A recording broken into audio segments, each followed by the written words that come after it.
I've got to get things clear enough in my mind so my butt can explain it to you. Hello, and welcome to Riding Lessons. In the On the Bit video that I put up recently, I said that there were several definitions and terms that we needed to get very straight before beginning. So these are what these terms really mean, and wherever possible, and I'll keep adding to it, I've put page numbers and things you can look up yourself in the textbooks, but the ideas that are in these definitions are from understanding all of the texts, all of the, quote, classical texts. And you are welcome to use these ideas and reshare them. You can, and this is, what's in this video is not a complete list. So if you want to get a hold of me, I will email you the complete list, because what we would love is if every one of you who are actually interested in proper training use these definitions and insist that professionals and other riders around you comply to them. And so in an effort to make things very understandable and banish confusion, here are the definitions to the first set of terms, with more to come. If you want the full list, contact me and I'll email them to you. But here we go. Let's make a start. Hindquarters, also known as haunches, also known as hind-end. The hindquarters include the sacrum, the hips, the butts, and the stifles.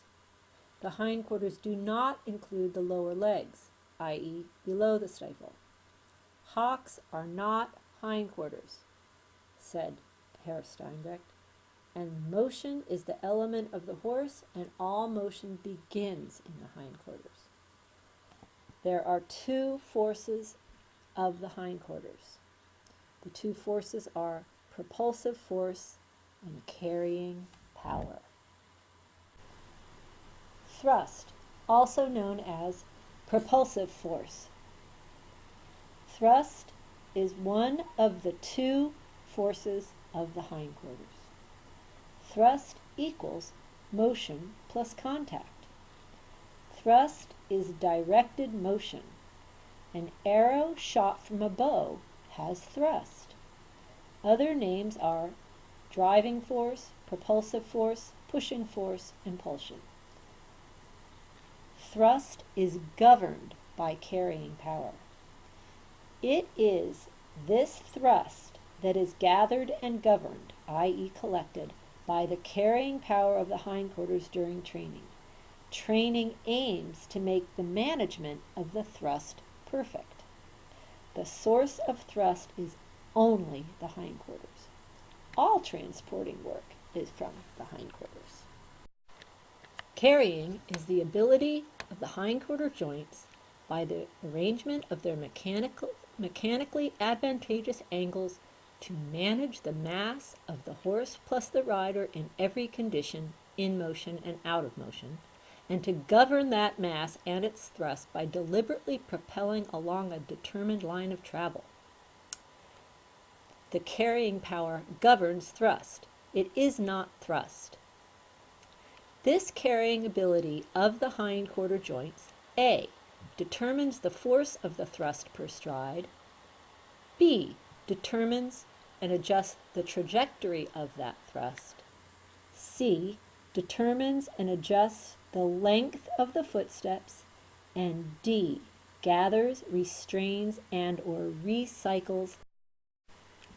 Engagement is the mechanical flexion and putting into gear of the joints of the hindquarters, the sacrum, hip, and stifle, by weight bearing. As an example, in mechanical engineering, to engage is to make one part of a machine fit into and move together with another part of a machine, like a gear. A gear is a machine part that engages with another part to transmit force. Instead of talking about machine levers and gears, When training horses, we're talking about the deliberate interplay of the large bones and angles of the hindquarters, their angles to each other and their joints. Changing the degree of the angles of the hindquarters, the carrying power, changes the speed, force, direction, and trajectory of the power source. We change the degree of the angles of the bones of the hindquarters with weight. This is to say, weight is the means with which we adjust engagement, the weight aid. This is how we can say that we, quote, sit a horse onto the bit. Contact is consistent by being elastic, tension-free connection through weight, seat, leg, hand, rider and horse, body, mind, and spirit. Contact starts with engagement. See through and throughness.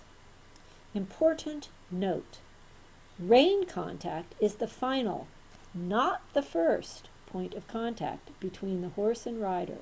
Engagement is the first point of contact we should seek, and this is also spoken of as sitting a horse onto the bit.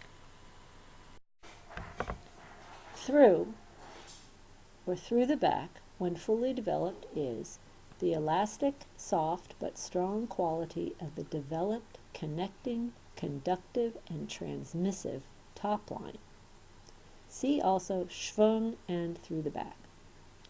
Although through means through and through the entire horse and all of his mechanisms, through is often used to reference in particular the horse's back, which is his transmissive top line and his rib cage, especially the pleural, sheet-like muscles surrounding his torso and rib cage, where our soft legs rest.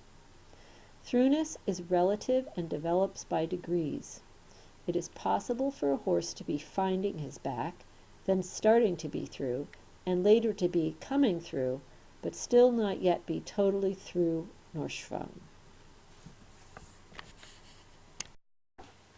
Now we have enough background terminology to clearly describe and define on the bit. We can say a horse is on the bit when his uninterrupted thrust is collected via elastic contact and is governed by the horse's own load-engaged carrying hindquarters, which direct the thrust through the back to the bit, according to the rider's wishes. The horse is not on the bit until the carrying capacity of the hindquarters becomes and remains the predominant of its two forces. That is to say, a horse that is only on contact with only thrust is not on the bit. On the bit also defines the horseman's term forwards, because forwards equals the desire to carry. We will be covering that in an upcoming video on the 2 golden rules of riding. The activity, here's a quote on the bit. The activity generated by the engaged hindquarters must be transmitted through a supple back and neck forwards towards the bit and back to the rider's hand. That's from Principles, page 82. Thank you for watching. I hope this has been helpful. As we said earlier this month of July 2019, from now on, every video that we make will have a citation to a bona fide riding text. As I mentioned earlier, if you would like the entire list of definitions, please contact me and I'll email it to you. Horse training is a system and a language, and it has doctrines, and it's not complicated, and it doesn't take forever. Will take you the right way, and you won't find it anywhere else right now. Thank you. God bless.